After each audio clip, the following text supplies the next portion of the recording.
They're not just coming from France anymore. Now the small boats are coming in from Belgium too. The Channel crisis is now spreading further along the European coast, with people smuggling gangs reportedly launching boats from Belgian beaches in a new attempt to reach Britain. In fact, reports suggest crossings from Belgium to Britain have exploded in recent weeks.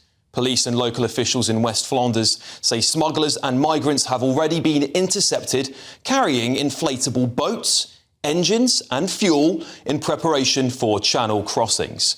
According to Belgian police, smugglers are using so-called taxi boats that travel along the coast, picking up migrants offshore before then attempting the journey to Britain. So why now in Belgium? Well, authorities say there is increasing pressure on the traditional launch sites in northern France, places you're familiar with, like Calais and Dunkirk. They attribute to the increases in years of British funding, French patrols and enforcement, of course.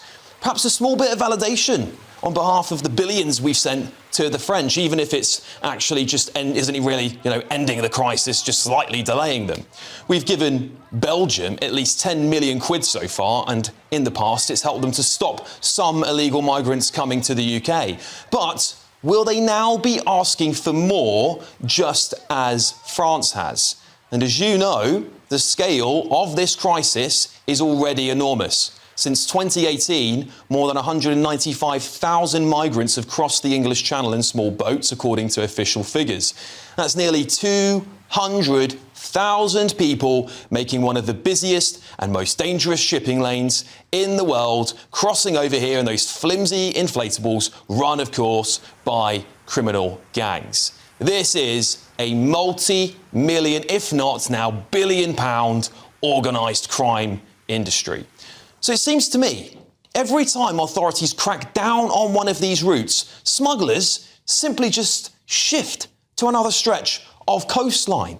In other words, you can squeeze the balloon in one place and the problem simply is just popping up somewhere else. The reality, as most of you are, and you know, watching at home and listening, is that our government offers more incentives, and while they continue to offer incentives for illegal migrants to come here, like proposals for asylum seekers to be put up in brand new council housing, luxury hotels, benefits and so on, that they're going to keep coming to Britain. And they'll find new ways to do it, won't they? I've maintained, and still think to this day, that the only actual way to stop the flood of illegal migrants coming into Britain is to simply just deport them all. Sounds simple. Perhaps it's a little bit harder than we thought, but we've got to do it if we want to end this crisis. There's nothing more important than keeping your money and your identity safe online. And with so many VPN options available, choosing the right one can be pretty daunting. But this video's sponsor, ExpressVPN, is making the choice easier for GB News viewers. ExpressVPN is offering up to 75% off, plus 4 extra months free. That's top-level security from just £2.49 a month, and you're covered by their 30-day money-back guarantee. So just click the link in this video's description or scan the QR code now. Remember, when you're online, you are often sharing personal data, so hackers can steal your information, your passwords, your photos, and your bank details in just seconds. But ExpressVPN encrypts your connection, making it virtually impossible for hackers to access your personal information. So why choose ExpressVPN? Well, it couldn't be easier to use. With just one click, you are protected. And ExpressVPN uses military-grade AES 256 encryption, which is the same standard trusted by the US government to guard their classified information. With their new tiered plans, you can protect up to 14 devices at once and manage passwords securely. Live chat support is available 24/7, and it typically connects you in under a minute with a real person. Click the link in this video's description or scan the QR code to get up to 75% off ExpressVPN, plus 4 months extra for free. Start protecting yourself today with ExpressVPN. All right, let's get the thoughts of my panel. Conservative MP for Tatton, Esther McVeigh, political commentator Will Kingston, and journalist and broadcaster Jonathan Liss. Esther, I'll start with you. You're familiar with this crisis. You were in Parliament, in office, when this crisis erupted. Is there a little bit of validation of what the money that was put into the French forces on the beaches here? Because Belgium authorities are saying that's moved them up towards them now. Well, I think they've all got the handout. When they saw £500 million going to France, I'm quite sure now they're thinking, well, we've got a little bit of an issue. We'll get a handout. And that money was between 2023, 2026. And the renegotiation now has begun for 26 to 29. So it doesn't surprise me a jot that Belgium have come forward wanting money. But as you rightly said, look, the pull is huge to the UK. They're in a hotel, they're getting B&B, they're getting spendies, they're getting days out, so people are coming here. And then the latest announcement by Shabana Mahmood to give £40,000 for failed asylum seekers to go back home for the family. My goodness, no wonder everybody wants to come over here. It would be like a lottery win if you come from sub-Sahara Africa or something. And that's why. So, of course, we're seeing more people come over, and then other people who are doing maybe some protection on the beaches where, and it's not that many that Belgium have stopped. It's not that many, you're right, but they're saying that it's getting worse. Yes, of course they are. They're saying it's getting worse. They're saying £500 million on the table. They're saying France renegotiating. And of course, the big thing is we've got to, as you say, deport them straight away, but really we've got to come out of the ECHR, as we keep saying here, out of the Human Rights Act. That's what we've got to do. Stop them coming in the first place and process them offshore. But surely this is evidence that giving money to foreign governments to stop them in Europe doesn't work. The key is, if you put the right disincentives in place here, migrants will stop coming. If you say, if you come to this country illegally, we're going to put you on some poxy island in an uncomfortable detention centre and you'll never ever set foot in the United Kingdom again, I promise you they will stop coming in under a month. Everything else is tinkering around the edges. Yeah, Jonathan, do you think we're just moving the pieces on the chessboard here? The French have obviously managed to put some back up to the beaches of Belgium, but it is just moving the problem around, clearly. Well, it's the same version of the whack-a-mole that we've been talking about for a long time, where the French authorities will crush one gang, also one sort of launching post, and then more will crop up along the coast. And now we see that that's just moved to a different country. But fundamentally, the problem remains that there are people, and this is take away whether it's a good thing or a bad thing, there are people who want to come to this country.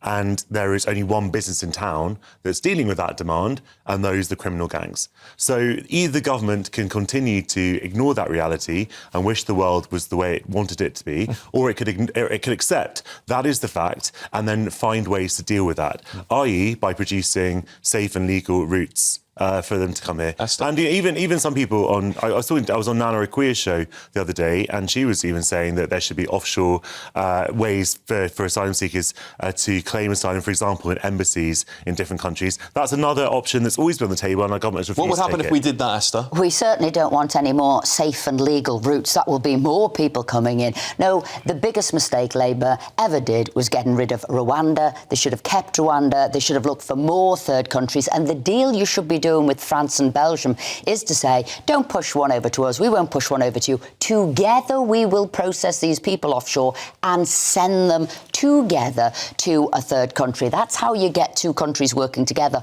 Otherwise, one less in France they're happy with, and we're happy with one less here. No, we don't want that push me, pull me. All of us direct them to third countries elsewhere, not here. Yeah, well, what do you make of that? Well, to Jonathan's point, we all know that there aren't just two options here, are there? We know that there is a third option, and the third option is to say, if you come to this country illegally, you'll never stay here for as long as you live. That is very, very simple.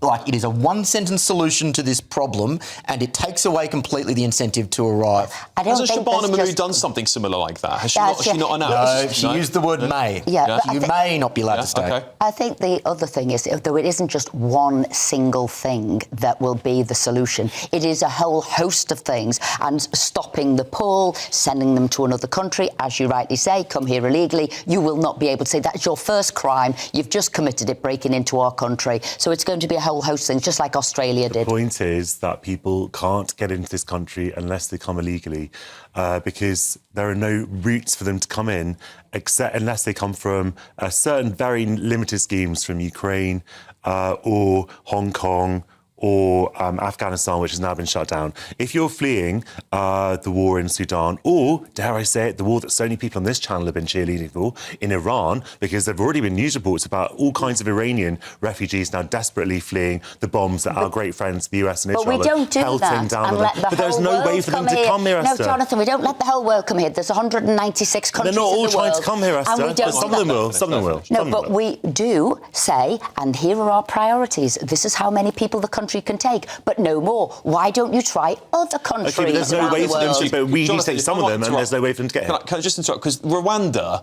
when that scheme first got started under Rishi Sunak, obviously it never really took off, did it? Because it got delayed and delayed and delayed. No, We it's a heard- general election. That's right. Yes, but obviously there was frustrations. Well, the only two people who law ever went there were paid to go. Right. There were journalists reporting from the beaches of Calais saying that the Rwanda scheme has led to people basically making queues in France because they were waiting for a general election and they were scared that they were going to be deported to Rwanda. Does that deterrence not have some merit to it? Alex, the Rwanda scheme was completely inhuman from the very start. It was against all kinds of... I mean, well, you can laugh about it if you want. No, I think you're right. The inhumanity is the point. Well, OK, good. Well, I'm glad we agree. It's inhumane. Well, hang on, the United Nations sent not people inhuman. to Go on, Rwanda. finish what you're saying. Go on. Well, the Rwanda scheme, it was completely inhuman. It had no moral merit and turns out it didn't have legal merit either. And that's why it kept on getting thrown out by the courts. And Labour made a manifesto commitment to scrap it. That was the right thing to do. And they saw through that commitment, as was absolutely their right. And we've now seen this astronomical rise. There hasn't been an well, it's the second astronomical highest on rise. record since the crisis began. This is the other thing that annoys me, is that the left will frame this as somehow immoral, when really morality is subjective. I think it's immoral to encourage people to risk their lives at sea on diggers. Encouraging people. They're coming here whether you like it or not. I think it is immoral to put women and children at risk from illegal migrants in this country. I think it is immoral to break the bank to put these people up in hotels. Like, you can't just say, oh, your solution is immoral, when really the morality of this and what you're suggesting is immoral, and I'm entitled to very say so. questionable. And the reason that's a load of rubbish is because the UN was sending people to Rwanda. Germany's now looking at, Denmark's looking at, the rest of the world is looking at it. We were just ahead of everybody else. And that's why we need to come out the ECHR and the Human Rights Act, because then it would be legal to send people The out. Rwanda, And that's what the we've got Rwanda to scheme see. was not about Jonathan, the Rwanda scheme was not about resettling people, as is the case in many, many countries where refugees are resettled in different places. It was about not allowing anyone to come here, not about processing claim, but sort of deporting them to a country where they had absolutely no connection whatsoever, and then sort of a neo-colonial iteration of just dumping them in an African country. A lot of them did have connections here, and just reiterating that Iranians are going to be coming here, and the GBNews people who've been cheerleading for this war are going to have a very interesting time of explaining why the people that they've been driving out of that country shouldn't have a home here. Yeah, I mean, look, it's a fair statement to make, but it's speculative. We haven't actually seen any evidence of people fleeing Iran yet. So well, there was a report in the Times just a couple of days ago. We'll wait to see. We'll wait and see. I'm about looking after the British country and the British people, and we're saying why is your party leader calling for bombs to fall in Iran? Okay, your party leader was calling for bombs to fall on Tehran, Esther. You have to own it. You break it, you own it. Jonathan, we're talking immigration. Let's get them to third countries and not the UK. All right, well, there you heard it first here tonight. Exclusive. We now know migrants are taking off from the beaches of Belgium. What do you think? gbnews.com/your say. Let me know.